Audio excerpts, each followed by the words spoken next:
কোরআনে আল্লাহ বলছেন, আল্লাহ যার উপরে নারাজ হয়, যে তার মনের ইচ্ছা মতো চলে, আল্লাহর বিধান শরীয়তের বিধান যে তোয়াক্কা করে না, কসম আল্লাহর কোরআনের আয়াত, আল্লাহ বলছে আল্লাহ তার 3টা অঙ্গ অচল করে দেয়, বাকিগুলা থাকে।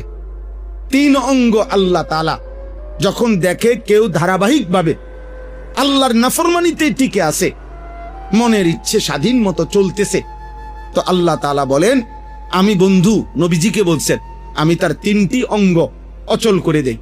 1, খাতামা আলা সামঈহি ওয়া কলবি, আমি আল্লাহ তার কানে এবং অন্তরে মোহর মেরে দেই, সিল মেরে দেই, আটকায়া দেই।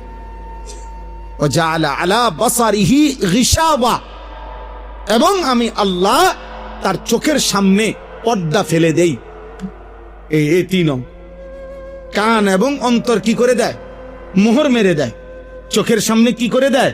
পর্দা ফেলে দেয়। এবার আল্লাহ নিজে বলছে, ফামান ইয়াহদিহি মিন বাদিল্লাহ, আমি আল্লাহই যার কান বন্ধ করে দিলাম, চোখ বন্ধ করে দিলাম, অন্তর বন্ধ করে দিলাম, সিলগাইলা করে দিলাম।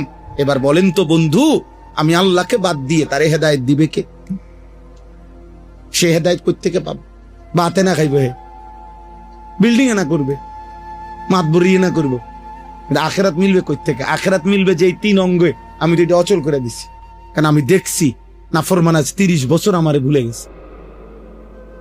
ও 365 দিন, একটা বছর চলে গেছে, এই নাফরমান একদিনও ফজরের নামাজে আমি আল্লাহর একটা সেজদা দেই নাই। তার মতো নাফরমানের আমার দরকার কি?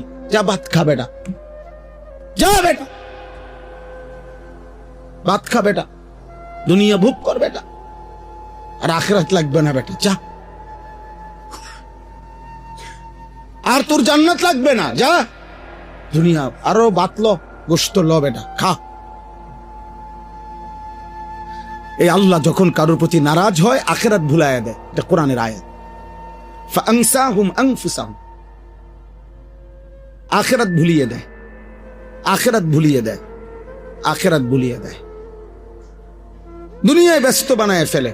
ওয়া ইন লাম তাফআল মালাতু ইয়াদাকা শুগলান ওয়া লাম আসুদ্দা ফাকর।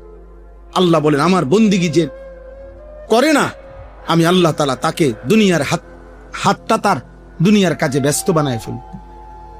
হুঁশ নাই, হুঁশ নাই। একজন আমার একদিন কইছে, হুজুর বিশ্বাস করেন, এমনও সময় আছে কাস্টমারের এমন চাপ, 40 মিনিট পেশাব ধরে রাখি, পেশাব করার টাইম।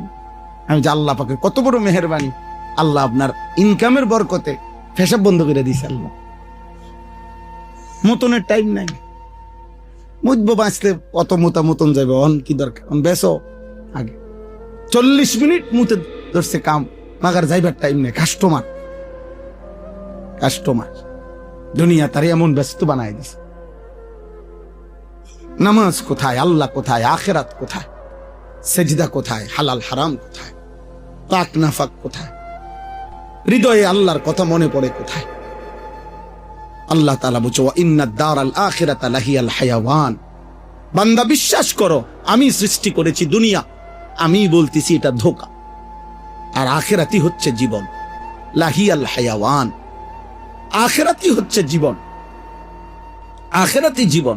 লাউ কানু ইয়ালামুন, আহা বান্দা যদি এই কথাটা বুঝতা, আমার বান্দা যদি এই কথা বুঝতা, কত না ভালো হইতো। দুনিয়া তো আমি এমনি দিচ্ছিলাম। আরে যা দুনিয়া তুমি বলতেছো তোমার, আল্লাহ বলে কসম বান্দা, এগুলো আমি দিচ্ছি, একটাও তোমার না। শরীর আমার, স্বাস্থ্য আমার, জীবন আমার, যৌবন আমার, হাত আমার, পাও আমার, মাথা আমার, মেধা আমার, বুদ্ধি আমার, জেহান আমার, রাত আমার, দিন আমার, আলো আমার, অন্ধকার আমার, রোদ আমার, বৃষ্টি আমার, আলো আমার, অন্ধকার আমার, মাটি আমার, পাথর আমার, লোহা আমার। তোমার কি তা? আপনার কি? আপনার কি মিয়া? আমার এটা আমি এমনি দিচ্ছি, এটা তো আমি দিচ্ছি, আমি বলছি আমি দেমু দুনিয়া। মান কানা ইউরিদুল হায়াতাদ দুনিয়া ওয়া যিনাতাহা নুওয়াফি ইলাইহিম আমালাহুম ফিহা ওয়া হুম ফিহা লা ইউবখাসুন। আল্লাহ বলে, বান্দা শুনো, দিন রাত যারা তোমরা দুনিয়া চাচ্ছ, আমি ওয়াদা দিলাম, আমি ওয়াদা দিলাম, আমি ওয়াদা দিলাম, বরাদ্দকৃত দুনিয়া, তাকদীরে নির্ধারণ করা তোমার জন্য যেটুকু দুনিয়া, নুওয়াফি আমি পূর্ণ দেব, লা ইউবখাসুন, একটা সুতা, এক লোকমা ভাত কম দেব না, ভাতের একটা লোকমা না, একটা ভাতও কম দেব না বান্দা, দুনিয়া তোরে পুরা দেমু বান্দা। শুধু এতটুকু মনে রাখো, উলাইকাল্লাযীনা লাইসা লাহুম ফিল আখিরাতি দুনিয়া কালিল। শুনেন, বলছে পুরা দুনিয়া এবং দুনিয়ার সমস্ত কিছু আল্লাহ একসাথ কইরা আল্লাহ কোরআনে বলছে কালিল, সামান্য।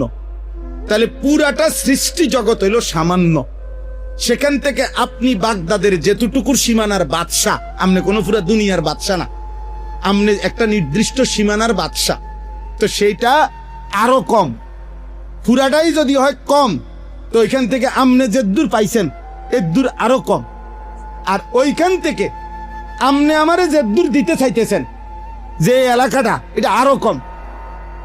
তো আমি পুরা দুনিয়াও কম, আমনের রাজত্ব তার চাইতে কম, আমারে যেটুক দিতেছেন এটা তার চাইতে কম। উনি বলছেন আজ 62 বছর, 60 বছরে লাগাতার আমি রাত্রি গভীরে তাহাজ্জুদ নামাজ পড়ে আমি আরশে আজিমে মালিকের কাছে জান্নাতের যেই বিশাল সাম্রাজ্য আমি তৈরি করার চেষ্টা করলাম। আমি বুঝি এই সামান্যটুকু দুনিয়া দিয়া আমার এই 62 বছরের হায়াতের আখেরাতের এই অর্জন ফেলে দেব? আপনি আমার ব্যাককল ঠাওরাইছেন, আপনি আমার বেউকুফ পাইছেন মিয়া। আপনি কি দিয়ে আমারে কি নিতে চাইতেছেন? আপনি আমার একটা অঞ্চলের অল্প কুদ্দুর দিয়া আমার জান্নাতের এই বিশাল সাম্রাজ্য নিতে চাইতেছেন? আমি এত বোকা না। এই তখন তিনি বলছিলেন, হে বাদশাহ, আল্লাহর কসম, রাত্রি গভীরে তাহাজ্জুদ নামাজ যখন আমি পড়ি, আমার এই কপালটুকু যেই মাটিটাতে লাগে, এই মাটি যেটুক কপাল লাগে শুধু, উনি বলছে আল্লাহর কসম, এটুকু মাটির দাম আমার কাছে গোটা কায়নাতের চাইতে বেশি দাম।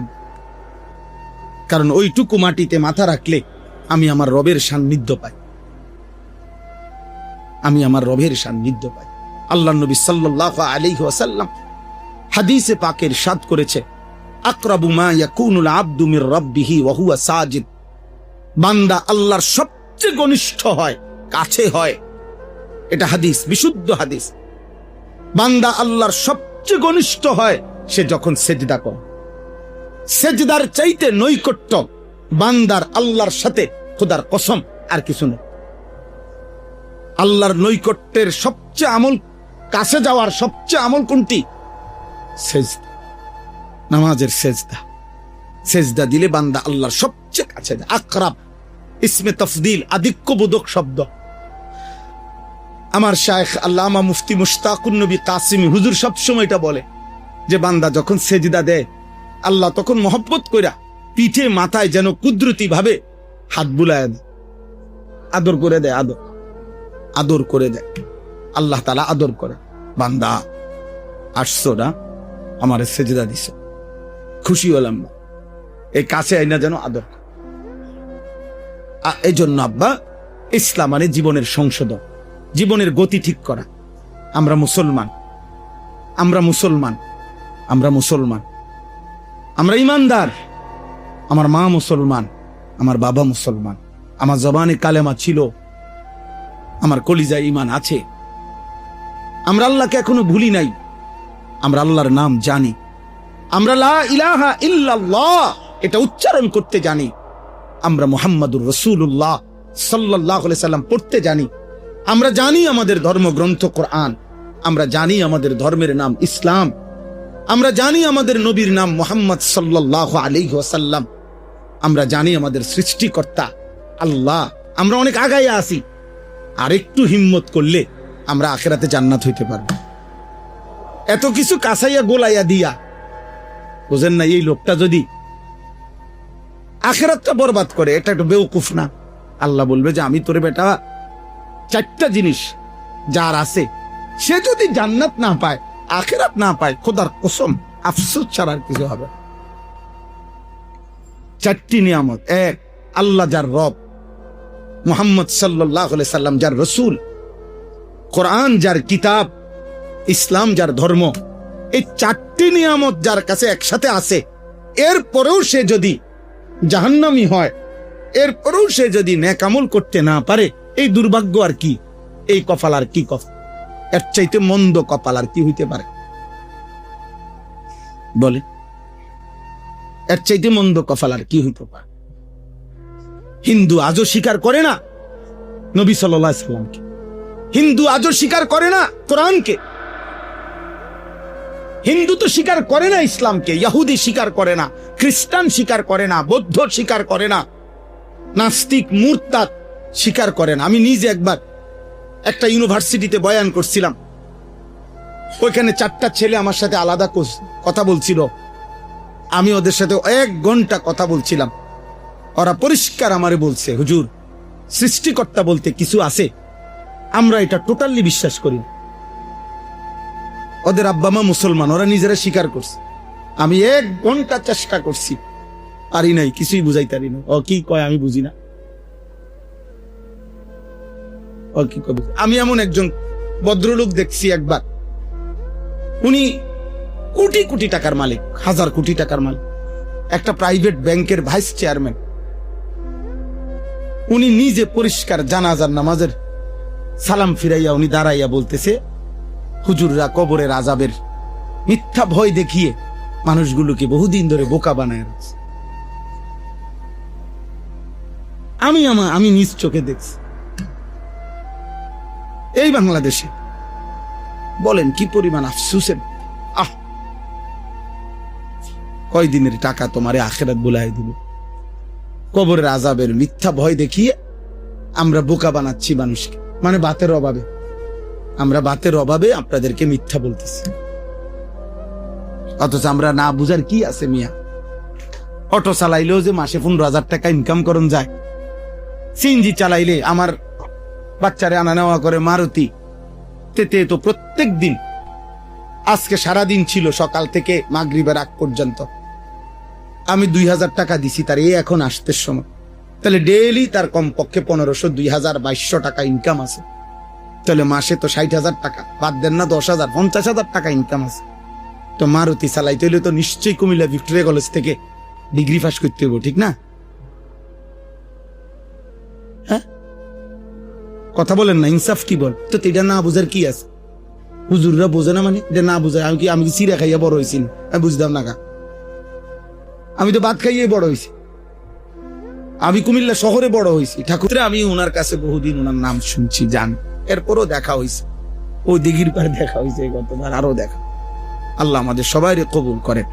আব্বা, তাইলে এটা বলতে চাই আমি, মানে ইসলাম মূলত আমনেরে এখানে বসবেন এখন, আমনেরে যে আমারে আমনে মোট 1002 টাকা একটা হাদিয়া দিবেন, আমনের একটা ফু দিমু, ফু দিলে চোখটা খুললে আপনি আব্দুল কাদের জিলানী হয়ে যাবেন।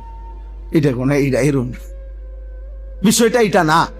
বিষয়টা হলো এ কথা মনে করায় দেওয়া যে আমাদের দিলের 24 ঘন্টার ঝোঁক থাকবে, আমরা মুসলমান, আমাদের দিলের ঝোঁক থাকবে আখিরাত, আল্লাহ, পরকাল। আমি এই কথাটাই বুঝাইতে চাইতেছি। আপনারা সব শ্রদ্ধেয় মানুষ, এই কথাটাই একজন হলেও বুঝেন। আপনি যদি আখিরাত ভুলে যান, আপনি জীবনের সৌন্দর্য হারায় ফেলবেন। আপনি যদি কোরআনে কারিমে স্পষ্ট আছে, আল্লাহ বলছে, বান্দা আমার সাথে যে সম্পর্ক ছুটায় ফেলে, ফাকান্নামা খাররা মিনাস সামা, সে যেন 7 আসমান থেকে জমিনে পড়ে যায়, জমিনে পড়ে যায়। ফাতাখতাফুহু তাইর, এবার তাকে কোনো বাজ বা শকুন বা চিল পাখি তাকে ছুঁ মেরে উড়ায় নিয়ে যায়। আও তাহবি বিহির রিহু ফি মাকানিন সাহিক, অথবা ঝড়ো বাতাস তাকে এখান থেকে ওইখানে, ওইখান থেকে এখানে, যেই জিনিস আপনার বাইন্দা রাখে না, ওই জিনিস আপনার বাতাসে উড়ায় ফেলে না। উড়াইতে গিয়েও বাতাসের তোড় যদি একবার উত্তর দিকে হয়, ওইটা উত্তর দিকে যায়। আবার যদি বাতাসের তোড় যদি মানে দক্ষিণ দিকে যায়, এবার এটা দক্ষিণ দিকে উড়া যায়। অর্থাৎ এটার আর নিজস্ব কি থাকে না, নিয়ন্ত্রণ থাকে। আল্লাহ এটাই বলছে, আমার থেকে যে ছুটে গেছে, এইবার আর তার কোনো নিয়ন্ত্রণ সে আর রাখতে পারে না।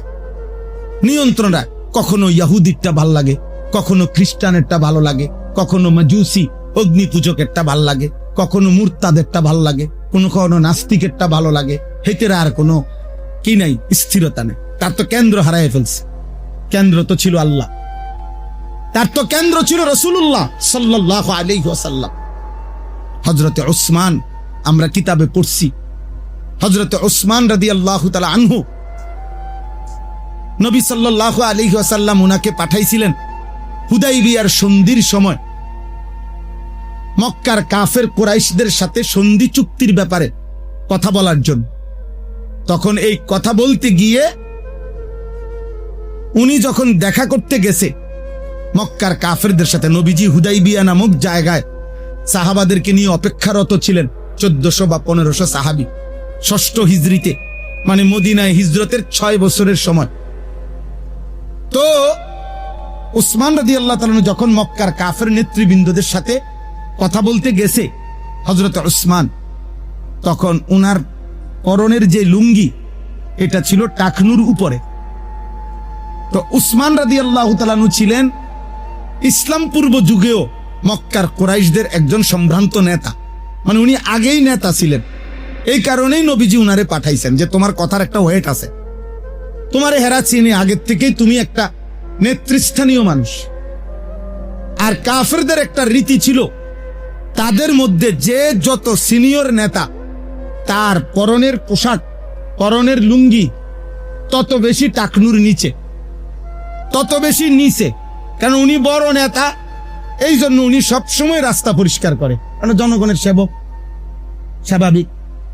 তো এই জন্য উনি আপনার এটারে বাড়াইয়া দিয়া, যে দূর বাড়াইয়া নিচে হেসরা, আর এটা যত বেশি নিচে তত বড় নেতা। এটাই কিতাবে লিখছে, এটা তারা বুঝতো।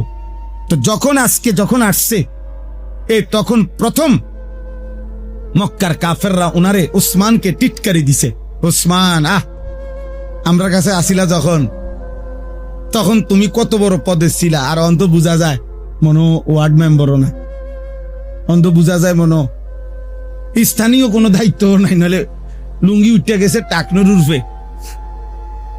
তুমি যদি বড় নেতাই ওইটা ইসলাম গ্রহণের পরে, তাইলে তো তোমার পরনের লুঙ্গি আরো বহুত নিচে থাকতো।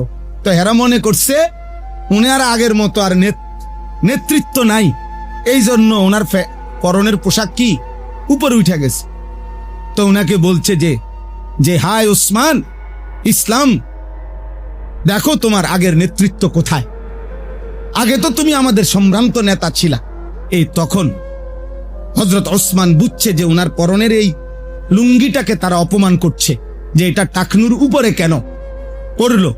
তা হাদিসে স্পষ্ট আছে, উনি জোর আওয়াজে তখন বলছে লা ওয়াল্লাহি হাদা ইজারু নবিয়িনা সাল্লাল্লাহু আলাইহি ওয়াসাল্লাম, বলছে আল্লাহর কসম, খোদার কসম বেটা, আমার ইজ্জত কমে নাই, এভাবেই আমার রাসূল, আমার নবী মুহাম্মদ সাল্লাল্লাহু আলাইহি সাল্লাম তার লুঙ্গি পরে, এই জন্য এটা আমার তরিকা, এটা আমার অপমান না, এটা আমার নেতৃত্বের ঘাটতি না, এটা আমার পদ কমে গেছে, এটা না, এটা আমার রাসূলুল্লাহ সাল্লাল্লাহু আলাইহি সাল্লামের সুন্নাত।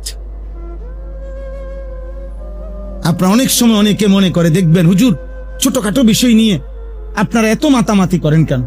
আমি ওই দিন একজনকে বলছি, ভাই আপনি ইনসাফের সাথে বলেন, এই শুধু মনে করেন এই টাকনুর নিচে প্যান্ট, লুঙ্গি, পায়জামা পরা, নবীজি একেবারে বুখারীর হাদিস, সর্বশ্রেষ্ঠ কিতাবের হাদিস, নবীজি বলছেন মা আসফালা মিনাল কাবাইন, যে এই টাকনুর নিচের কাপড় যেটা যায় এটা জাহান্নামে যাবে। নবীজি বলছেন তার 3টা পরিণতি হবে, 1 হাসরের দিন আল্লাহ তাআলা তার দিকে তাকাবে না, 2 গুনাহ থেকে পবিত্র করবে না, 3 তার সাথে আল্লাহ তাআলা কোনো কথা বলবে না। এই যে ব্যক্তির টাকনুর নিচে কাপড় পরে, আল্লাহ রাসূল বলছে আল্লাহ তার দিকে তাকাবে না, আল্লাহ তার সাথে কথা বলবে না, আল্লাহ তাকে গুনাহ থেকে পবিত্র করবে না। নবীজি সাল্লাল্লাহু আলাইহি ওয়াসাল্লাম বলছে শবে বরাত, যেই রাত্রে কোটি কোটি বান্দার গুনাহ আল্লাহ মাফ করে, ওই রাত্রেও যাদেরকে আল্লাহ মাফ করে না তাদের মধ্যে একটা হলো এরা মুসবিলু ইজারিন, যাদের টাকনুর নিচে কাপড় থাকে। আমার প্রশ্ন হলো, আমনের দৃষ্টি তো এটা সামান্য, তো এটার সামান্য, এটার শাস্তি এরকম কথা বললো কেন? নবীজি এত সিরিয়াস বললো কেন? হ্যাঁ, যদি এটা এমন হইতো যে এটা সামান্য একটা বিষয়, এটার গুনার কারণে 2টা থাপ্পড় দিব সর্বোচ্চ, অথবা একটা ঠেলা দিতারে, গাড় ধাক্কা দিতারে, এর বেশি না। কিন্তু এটা কি? তাহলে বিষয়টা কি ছোট? আপনি বলেন না এটা ছোট? তাহলে আজকে আমি এই ইসলামী মাহফিলটা চিনাইতে চাইলাম আপনাদের কাছে। এটা খুব ফায়দা। আমাদের শ্রদ্ধেয় কামাল মামা আমাদের অনেক পুরাতন মহব্বতের মানুষ, একসাথে উমরার সাথী, আল্লাহর ঘরের সাথী একসাথে। এই কারণে আরো বারবারই আমারে আসতে বলছে, নিজের ব্যস্ততায় আসতে পারি নাই, কিন্তু আজকে আসলাম। আপনাদের যারা আছেন আপনারা, আপনাদের কাছে আমার এই প্রথম এই কথাটা, ইসলাম মানে হলো সংশোধন। সংশোধন মানে হলো আপনার জিন্দিগির প্রথম কাজ আপনার জীবনের রুখ ঠিক করা, জীবনের গতিপথ ঠিক করা। আপনার এই কথা মনে রাখা, আমি আখেরাতের যাত্রী, আমি আমার আল্লাহর বান্দা, আমি আমার রাসূল সাল্লাল্লাহু আলাইহি সাল্লামের উম্মত, আমি ইসলামের সন্তান, আমি মুসলমানের সন্তান, আমি আল্লাহর কোরআনের অনুসারী। অতএব চলার পথে ত্রুটি হবে, চলার পথে ভুল হবে, চলার পথে হোঁচট খাবেন, কিন্তু ঘুরে দাঁড়াইতে হবে আবার পুনরায়, কারণ আমাকে যাইতে হবে আমার আসল গন্তব্য আখেরাত। কোথায় বলেন না? আখেরাত। অতএব আপনি থেমে গেলে হইতো না। আপনি মিথ্যাকে, চুরি, সুদ, কিস্তি, হারাম, জিনা, ব্যভিচার, মদ, জুয়া, অস্থিরতা, আপনি এটাকে জিন্দিগির সাথে মিশাইয়ে দিয়েন। এটা মিশাইয়ে দিয়েন না, এটা মিশাইয়ে দিয়েন না। এটা লানতের উপযুক্ত, লানতের। এখানে স্পষ্ট কোরআনে আছে, আল্লাহ তাআলা বলছে, আলা লানাতুল্লাহ আলা জালিমিন, পাপীদের উপরে আল্লাহর লানত। পাপীদের উপরে আল্লাহর লানত। প্রত্যেক পাপী জালেম, আমিও আপনিও। যে পাপ করে সে মূলত জালেম, আর আল্লাহ বলে জালেমদের উপরে লানত, পাপীর উপরে লানত। নবীজি সাল্লাল্লাহু আলাইহি সাল্লাম বলছেন, লাআনাল্লাহুল খামরা ওয়া শারিবাহা ওয়া মুবতাআহা ওয়া বাঈআহা ওয়া আসীরাহা ওয়াল হামিলাতা ইলাই ওয়াল মাহমুলাতা ইলাই। নবীজি বলছে, মদ, মাদক জাতীয় যত দ্রব্য, নেশা জাতীয় দ্রব্য, তার উপরে আল্লাহর লানত। যে নেশা পান করে তার উপরে আল্লাহর লানত, যে ক্রয় করে তার উপরে আল্লাহর লানত, যে বিক্রয় করে তার উপরে আল্লাহর লানত, যে নেশা জাতীয় দ্রব্য বানায় তার উপরে আল্লাহর লানত। নবীজি বলছে, যে নেশা জাতীয় দ্রব্য বহন করে নিয়ে যায় তার উপরে আল্লাহর লানত। নবীজি বলছে, নেশা জাতীয় দ্রব্য যার জন্য নিয়ে যায় তার উপরে আল্লাহর লানত। কোম্পানির উপরে লানত, মালিকের উপরে লানত, ড্রাইভারের উপরে লানত, হেলফারের উপরে লানত, বানান্নার উপরে লানত, শ্রমিকের উপরে লানত। মাদক এবং মদের পুরা প্রকল্পের সাথে যতজন যতভাবে জড়িত আছে সবগুলোর উপরে আল্লাহর লানত, আল্লাহর লানত, আল্লাহর লানত। লানত বলছে নবী, লানত এগুলার প্রকল্পের উপরে লানত, পুরা প্রজেক্টের উপরে লানত, এর সাথে সম্পৃক্ত প্রত্যেকটার উপরে লানত। আমি বলে গেলাম, আল্লাহ রাসূল বলছেন সাল্লাল্লাহু আলাইহি ওয়াসাল্লাম, লাআনাল্লাহু আকিলার রিবা ওয়া মুকিলাহু ওয়া শাহিদাইহি ওয়া কাতিবাহু। যে সুদ খায় তার উপরে আল্লাহর লানত, যে সুদ দেয় তার উপরে আল্লাহর লানত, যে সুদ সাক্ষী হয় তার উপরে আল্লাহর লানত, যে সুদ লিখে দেয় তার উপরে আল্লাহর লানত। পুরা প্রকল্পের উপরে, সুদের পুরা প্রকল্পের উপরে লানত। এটার সাথে যত মানুষের সম্পৃক্ততা আছে সবগুলোর উপরে লানত। নবীজি সাল্লাল্লাহু আলাইহি সাল্লাম বলছে, আপনি প্রমাণ করেন। আপনার মন চাইলে আপনি মাইনেন না, কিন্তু শুনেন। নবীজি বলছে, যে নারী বেপর্দা তার উপরে লানত। নিসাউন কাসিয়াতুন আরিয়াতুন মালউনাতুন। যে নারী পোশাক সত্ত্বেও বেপর্দা, যে নারী পোশাক সত্ত্বেও উলঙ্গ, সে মালউনাত, সে অভিশপ্ত নারী, অভিশপ্ত নারী, অভিশপ্ত নারী। তাইলে জিন্দিগি বদলা আব্বা, জীবন বদলা, জীবন বদলা, জীবন বদলা, জীবন বদলা। আল্লাহমুখী জীবন হন, আখিরাতমুখী জীবন হন। কোরআনের সাথে সম্পর্ক বাড়ান, মাদ্রাসার সাথে সম্পর্ক বাড়ান, দ্বীনের সাথে সম্পর্ক বাড়ান। যেখানে যে অপরাধী সে শুধু অপরাধী, যেখানে যে অপরাধী সেখানে সে অপরাধী। স্কুল অপরাধী না, ব্যক্তি অপরাধী। কলেজ অপরাধী না, ব্যক্তি অপরাধী। ইউনিভার্সিটি অপরাধী না, ব্যক্তি অপরাধী। কোন মাদ্রাসা অপরাধী না, ব্যক্তি অপরাধী। আমার কথাটা বুঝছেন কিনা বলে? যেখানে যে অপরাধী সেই শুধু কি অপরাধী, যার দ্বারা প্রাপ হয়। নগর, একটা বাংলা ভাষায় গুরুত্বপূর্ণ প্রবাদ আছে, নগর পুরলে দেবালয় রক্ষা পায় না। অর্থাৎ নগর যদি পুড়ে যায় তো সেখানের যেগুলা পবিত্র স্থান সেগুলোও কি পায় না, রক্ষা পায় না, সব পুরা যায়, সব পুরা যায়। চারিদিকে এই মোবাইলের এই আধুনিকতার এই যুগে বেহায়াপনা, বেপরদিগি আর অসভ্যতার ছড়াছড়ি, যার কারণে ভালো মন্দ অনেকের উপরেই আজকে নোংরামি আসর করছে। সেটাকে প্রতিহত করা চাই, সেটাকে প্রতিহত করা চাই, অবশ্যই প্রতিহত করা। অন্যায় সবখানে অন্যায়, পাপ সবখানে পাপ, জুলুম সব জায়গায় জুলুম, সব জায়গায় জুলুম। অতএব আমি অনুরোধ করলাম, মাদ্রাসাকে ভালোবাসেন, মাদ্রাসাকে ভালোবাসেন, আল্লাহর কোরআনকে ভালোবাসেন, তালেব ইলমকে ভালোবাসেন, দ্বীনকে ভালোবাসেন। কোরআনুল কারীমের মধ্যে আল্লাহ বারবার এটা বলছে যে বান্দা, মক্কার কাফেররা বলছে কোরআনের বিরুদ্ধে বহু কথা বলছে, মুহাম্মদ এই কথাগুলো আমরা মানি না, এই কথাগুলো তোমার বানানো। আমি ইয়াকুলুনা ইফতারা। আল্লাহ 3টা প্রস্তাব দিছে মক্কার কাফেরকে। এক, হয়তো এরকম একটা পুরা কোরআন তোমরা বানাও, যদি না পারো 114টি সূরার মধ্যে 10টা সূরা তোমরা বানায় দাও। এরপরে 3 নাম্বার অপশন, যদি তাও না পারো তাহলে কমপক্ষে ইন্না আতাইনাকাল কাউসার এই সূরাটার সমান 3 আয়াত মাত্র একটা সূরা বানায় দাও। এই 3টি অপশন, হয় পুরা কোরআন একটা বানায় দাও, নয়তো 10টা সূরা বানাও, নয়তো কি একটা সূরা বানাও।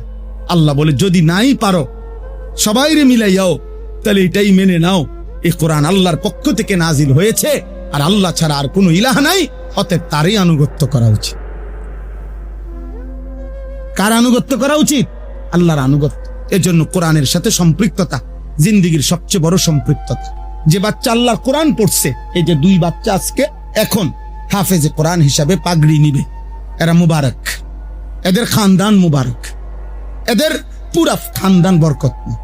হাদিসের মধ্যে স্পষ্ট আছে, আল্লাহর নবী সাল্লাল্লাহু আলাইহি সাল্লাম বলছেন, মহান আল্লাহ তাআলা বলছেন যে বন্ধু, আমার কোন বান্দা যখন জমিনে আমার কালাম পড়ে, আমার কালাম পড়ে, আল্লাহ বলছে বন্ধু বিশ্বাস করেন, ওই বান্দার কোন পরিবারের সদস্যকে, তার কোনো বাবা মা বংশধরকে কবরে যদি আযাব চলে, আমার তখন ওরে আযাব দিতে লজ্জা লাগে। ইস্তাহিয়াইতু আন উআযযিবাহু, আমি তারে শাস্তি দিতে আমার শরম লাগে। হায় হায়, তার ফুদ দে, জমিনের উপরে আমার কালাম পড়ে, আমি তার বুক বাফেরে কেমনে ফিডুম? বুঝেন নাই কথা? আমার তখন আল্লাহ বলছে বন্ধু আমার শরম লাগে, হায় হায় ওর নাতি আমার কোরআন শেষ করে ফেলছে, আমার কোরআন পড়তেছে, আমি তার দাদারে কেমনে মারি, কেমনে আযাব দেই?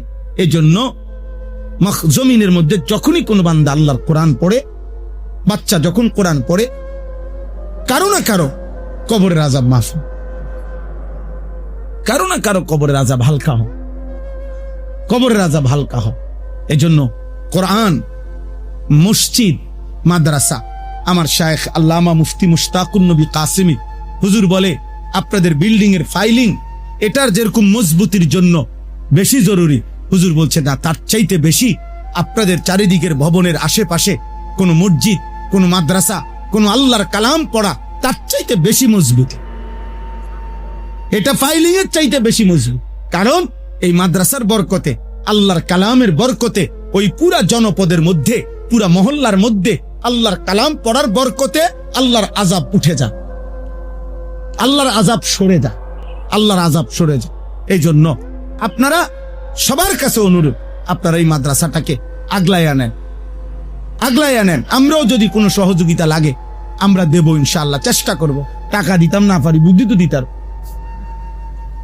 বুদ্ধি তো দি, আল্লাহ যদি হায়াত দেয় তো আমরা চেষ্টা করব। কিন্তু মাদ্রাসাকে, এই আমি একদিন একজনে বলছে হুজুর এত মাদ্রাসা দিয়া কি করে, চারিদিকে এত মাদ্রাসা।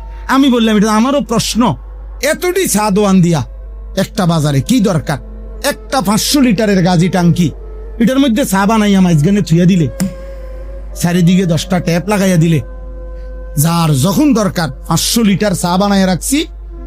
এরম ছোট ছোট কেটলি দিয়া 10টা মুদি দোকানে চা না বেচতে, চা দোকানে না বেচা একটা 500 লিটারের গাজি টাঙ্কি চা বানাই দিলে ভালো ছিল না?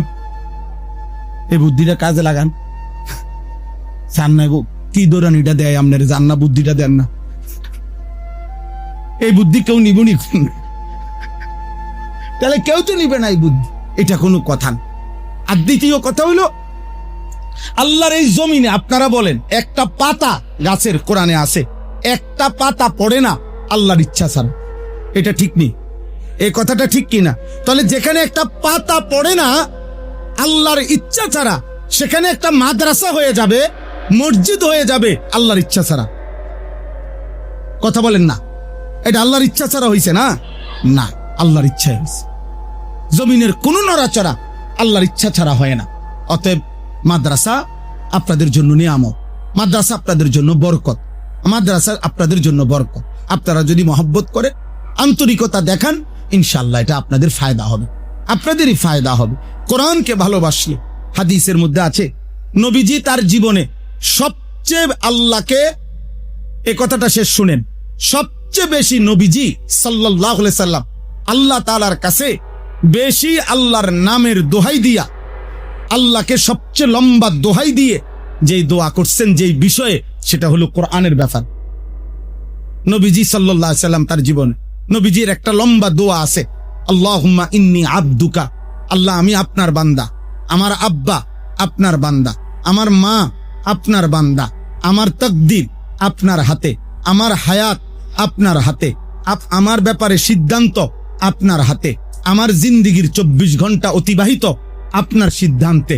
আল্লাহ আমি আমার এই সমস্ত নেয়ামত স্বীকৃতি দিয়ে আপনার নামে, যেই নাম আপনি কিতাবে উল্লেখ করছেন, যেই নাম আপনি নবীদেরকে শুনাইছেন, যেই নাম আপনি সৃষ্টি জগৎকে শুনাইছেন, যেই নাম আপনি তাকদীরে লিখে রাখছেন, যেই নাম আপনি আপনার কাছে রাখছেন, আপনার যত নাম আছে সমস্ত নামের উসিলা দিয়া আমার বাবা মা, আমার বংশের সবার অক্ষমতার গোলামির স্বীকৃতি দিয়ে আমি আপনার কাছে একটা জিনিস চাই, আল্লাহুম্মা জাআলিল কুরআনা রাবিআ কলবি, আল্লাহ এই কোরআনকে আপনি আমার হৃদয়ের বসন্ত বানিয়ে দেন। আমার হৃদয় যেন বসন্তের ঝিরঝিরে বাতাস আমার হৃদয়ে যেন বইতে থাকে কোরআনের মাধ্যমে। কিসের মাধ্যম? এই জন্য নবীজি সবচেয়ে বেশি দোহাই দিয়া জীবনে যেই দোয়াটা চাইছেন আল্লাহর কাছে, সেটা হলো কোরআন। কোরআন যেন আমার হৃদয়ে থাকে 24 ঘন্টা, 24 ঘন্টা, 24 ঘন্টা। কোরআনবিহীন জিন্দিগি সুন্দর কোনো জিন্দিগি না, সুন্দর কোনো জিন্দিগি।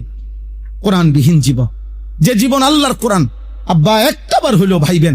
আর যদি কোনোদিন বলতেও না পারি, বললাম 60 বছর, 40 বছর, 45 বছর, 20-25 বছর আপনি কিংবা আপনার পরিবারের সদস্য সন্তানের 16 বছর পড়ছে, 12 বছর পড়ালেখা করছে, কতজনের সন্তান আপনি পড়ছেন, কিন্তু আল্লাহর কোরআনের একটা পৃষ্ঠা দেখে দেখে শুদ্ধ পড়তে পারেন না।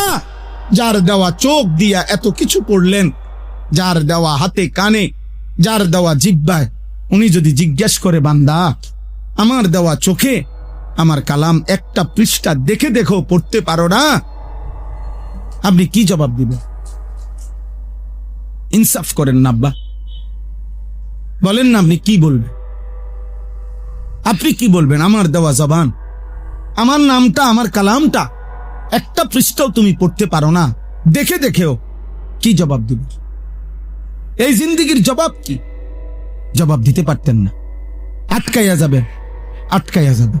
এই জন্য ওই জিন্দিগি ব্যর্থ জিন্দিগি, যে জীবন আল্লাহর কোরআন পড়তে জানেন, চোখ থেকেও পড়তে জানেন।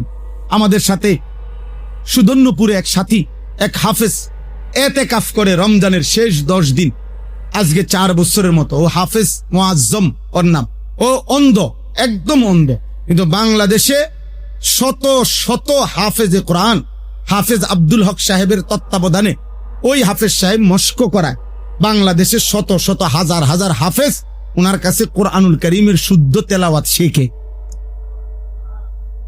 মিয়া শিখে। আমি মসজিদে হারামে, আল্লাহর ঘর কাবার মসজিদে মক্কায় আমি নিজে দেখছি অন্ধ লোক কোরআন শরীফ হাতে নিছে, বুঝছেন? তো কোরআন শরীফ কি এটা তাকাইয়া দেখি, এটার ভিতরে কোনো লেখা নাই, তো কিরে এটা কি?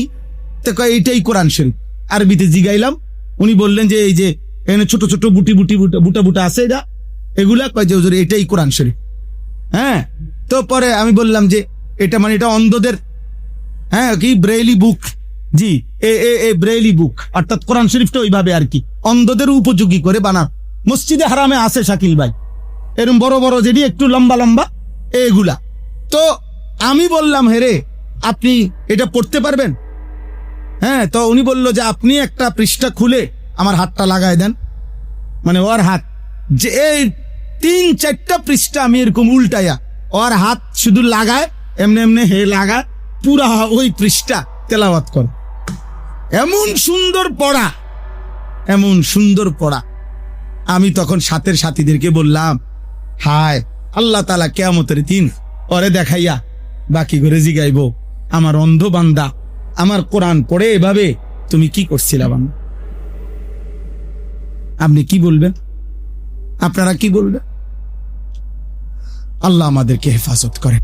এজন্য কোরআনুল কারীমে স্পষ্ট আছে সূরা আরাফের মধ্যে, যত লোককে আল্লাহ তাআলা জাহান্নামে ফেলবে পৃথিবীর শুরু থেকে শেষ পর্যন্ত, সমস্ত জাহান্নামী মানুষের আল্লাহ তাআলা পরিচয় দিতে গিয়ে আল্লাহ তাআলা স্পষ্টভাবে কোরআনে বলছে যে এই নাফরমানগুলো যাদেরকে জাহান্নামে ফেললাম এদের মূল অপরাধ কি? আল্লাহ বলেন তারা এই 3টি অঙ্গ যথাযথ কাজে লাগায়। তারা তাদের দিল আমি আল্লাহর কথা শুনে নাই, তারা কানে আমার কথা শুনে নাই, দিল দিয়ে ভাবে নাই, চোখ দিয়ে আমার আয়াত আমার কুদরত দেখে নাই। লাহুম কুলুবুল লা ইয়াফকাহুনা বিহা। আল্লাহ তাআলা বলেন এই জাহান্নামীদের দিল ছিল কিন্তু আমি আল্লাহকে নিয়ে ভাবে নাই। ওয়ালাহুম আযানুন লা ইয়াসমাউনা বিহা। এদের কান ছিল কিন্তু আমি আল্লাহর কথা শুনে না। ওয়ালাহুম আ'য়ুনুন লা ইউবসিরুনা বিহা। আল্লাহ তাআলা বলেন এদের চোখ ছিল কিন্তু এরা আমার আয়াত আমার কুদরত এরা দেখে নাই। এই 3টি অঙ্গকে যথোপযুক্তভাবে আমি আল্লাহর জন্য না ব্যবহার করাতে আজ আমি তাদেরকে জাহান্নামে ফেললাম। আর এতটুকু বলে শেষ করে নাই, বরং আল্লাহ তাআলা সাংঘাতিকভাবে বলছে উলাইকা কাল আনআম, এরা জানোয়ার। এই মানুষগুলো মূলত জানোয়ার, আনআম চতুষ্পদ জন্তু। এজন্য দিলে যার আল্লাহর ভাবনা আসে না ও জানোয়ার, কানে যে আল্লাহর কথা শুনে না ও মূলত জানোয়ার, চোখ যার আল্লাহর আয়াত আর আল্লাহর কুদরতের দিকে পড়ে না ও মূলত মানুষরূপী জানোয়ার। আল্লাহ যেন বলতেছে যদি শুনো যে রাগ করছে জানোয়ার কওয়াতে তাইলে আরো নামাই দিবা। বালহুম আদাল, কবে না না সরি আপনি মনে একটু মাইন্ড করছেন জানোয়ার করা বলাতে, না না দুঃখিত বলতে ভুল হইছে, আপনি জানোয়ারের চাইতে নিকৃষ্ট। আপনি ছাগলও না মানুষও, আপনি হাফ প্যান্টও না ফুল প্যান্টও না, আপনি কোনো কামেরে না, আপনি কিছুই না। কারণ কোন লোক মানুষও না ছাগলও না, এরপরে কোনো আইটেম নেই। এটা মানুষও না জানোয়ারও না, তৃতীয় কোনো জিনিসের কোনো নাম নাই। আপনি বলতে পারতেন আপনি এটা কি করবেন, গাছ মাছ আর কি করবেন, বুঝেন না হিসাব। হয় বলবেন মানুষ, নয় বলবেন জানোয়ার। আর যদি তার চাইতে নিচে নামায় দেয় এবার আর কোনো আইটেম নেই। মানুষ এবং জানোয়ারের মাঝখানেও কিছু নাই, মানুষ এবং জানোয়ারের পরে এই জাতীয় আইটেমের অন্য কিছু নেই। এই জন্য আল্লাহ বলছে বালহুম আদাল। তাইলে এটা পরিষ্কার কোরআনের আয়াত, ওয়ালাকাদ যারানা লিজাহান্নামা কাসীরাম মিনাল জিন্নি ওয়াল ইনস। আল্লাহ বলেন কোটি কোটি মানুষ এবং জিন দিয়ে আমি জাহান্নামকে পূর্ণ করব। আর ওই মানুষগুলো এই যারা তাদের কান চোখ অন্তর কাজে লাগায়, এটা সাংঘাতিক কথা।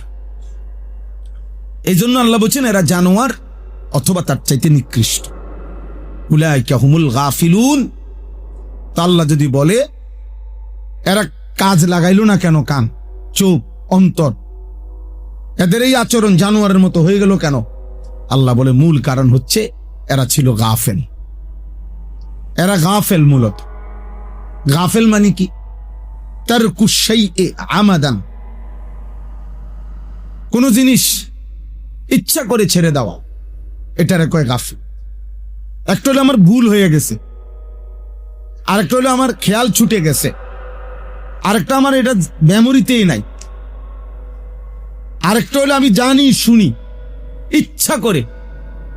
ইচ্ছা করে নামাজের ওয়াক্ত চলতেছে, হে সুস্থ সবল স্বাভাবিক, সে দাঁড়ায় রয়েছে, হে চা খায়, হে বন খায়, গপ মারে। তাহলে এইটা কারণটা কি? এ মসজিদে আসলো না কেন বলেন? গাফেল। এ মূলত কি? গাফেল। উলাইকা হুমুল গাফিলুন। আল্লাহ বলেন এরা মূলত গাফেল। ইচ্ছা করে কি করছে না, আমল করতেছে, ইচ্ছা করে করছে না। এই জন্য বললাম আব্বা, প্রত্যেকে জওয়ান কিংবা বুড়ো, প্রথম কথা এটা মনে রাখতে হবে, মুমিন মানেই হলো যে তার চোখ, কান এবং অন্তর আল্লাহমুখী করে। আল্লাহ তাআলা কোরআনুল কারীমের মধ্যে বলছেন, ইন্নাল্লাযীনা আমানু ওয়া আমিলুস সালিহাত ওয়া আখবাতু ইলা রাব্বিহিম উলাইকা আসহাবুল জান্নাহ। যে আমি আল্লাহর প্রতি পূর্ণ ঈমানদার হয়েছে, নেক আমল করেছে, আর তার দিলের ঝোঁক, মনোযোগ, আগ্রহ সর্বদা আমি আল্লাহর দিকে ফিরাইয়া রাখছি। ভুল হবে আমার, ত্রুটি হবে, ক্লান্তি আসবে আমার, বিরক্তি আসবে আমার, অবহেলা আসবে আমার, অসুস্থতা আসবে আমার, মাঝে মধ্যে এলোমেলো হয়ে যাবে আমার, কিন্তু আমার মন পড়ে আছে আমার আল্লাহর কাছে, আমার এটা মনে আছে আমার আখিরাত, আমার কবর, আমার আল্লাহ, আমার মৃত্যু বাকি। সচেতনতা সত্ত্বেও, জানা থাকা সত্ত্বেও মাঝে মধ্যে হোঁচট খায়, এটা হইতে পারে, কিন্তু টোটালি মনে নাই, এটা মুমিন হইতে পারে না। আজকে 365 দিন একরকমই মিথ্যাবাদী, আজকে 30 বছর সমান তালে নাফরমান, এইটা কোনো মুসলমান না, এটা কোনো মানুষও না, এটা প্লাস্টিকও না, এটা কিছুই না। কোন মুসলমান না, কোন স্বাভাবিক মানুষ, সুস্থ স্বাভাবিক মানুষ 30 বছর মিথ্যা কথা বলতে পারে না। একটা মানুষ প্রতিদিন মিথ্যা কথা বলে, এটা কোনো মানুষে না। একটা মানুষ প্রত্যেক দিন ওজনে কম দেয়, এটা কোনো মানুষে না। একটা মানুষ ধারাবাহিক প্রতিদিন সুদ খায়, এটা কোনো মানুষে না, এটা কোনো মানুষের আইটেমে পড়ে। একটা মানুষ নিয়মিত টেলিভিশনে নাচ গান নর্তকী দেখে, হারাম দেখে, এটা কোনো মানুষের জাতে না, এটা মনে রাখবে। ওই কোনো আইটেমে না মানুষের। মানুষ বলা হয় যার মধ্যে আকল আছে, দিমাগ আছে, আর দিমাগ থাকলেই তার কলিজা নড়ার কথা যে আমি এটা কি করছি, এটা তো অন্যায়, এটা তো পাপ, এটা তো মিথ্যা, এটা তো হারাম, আমি শুনলাম এটা হুজুরে কইল, এতবার বলল। এই জন্য আব্বা এটা মনে রাখতে হবে, ইনসান যে, মানুষ যে, মুসলমান যে, সে ধারাবাহিক গুনাহ করতে পারে না। গুনাহ হবে কিন্তু ধারাবাহিকতা না, বারবারে। বাচ্চা হাঁটবে কিন্তু পিছলা খাবে, মানুষ ব্যবসা করে, উপার্জন করে, মানুষ রোজগার করে, সবাই জানে দুনিয়াতে যে মাঝে মধ্যে হোঁচট খায়, লস খায়, মাঝে মাঝে ধরা খায়, মাঝে মাঝে ব্যবসা পুঁজি ক্ষতিগ্রস্ত হয়, কিন্তু আবার ঘুরে দাঁড়ায়। এই জন্য আমি প্রথম এটা বলব, হাদিসের মধ্যে আছে একজন মুমিন তার একটি পরিচয় এটাও, সে ফতিন শব্দের অর্থ হলে সচেতন। মুমিন সচেতন হয়। নবীজি বলছেন, আল মুমিনু গিররুন কারীম, মুমিন সাদাসিধে হয়, মুমিন ভদ্র হয়। লা ইয়াখদাউ, মুমিন কাউকে ধোঁকা দেয় না। ওয়ালা ইউখদাউ, আবার এত ব্যাক করলো না যে তারে ধোঁকা দেয়, এমনও না। সেও কাউকে ধোঁকা দেয় না, সে ধোঁকা খায়ও না। হ্যাঁ, দুনিয়া আমারে নিয়ে যাবে কাফেরে,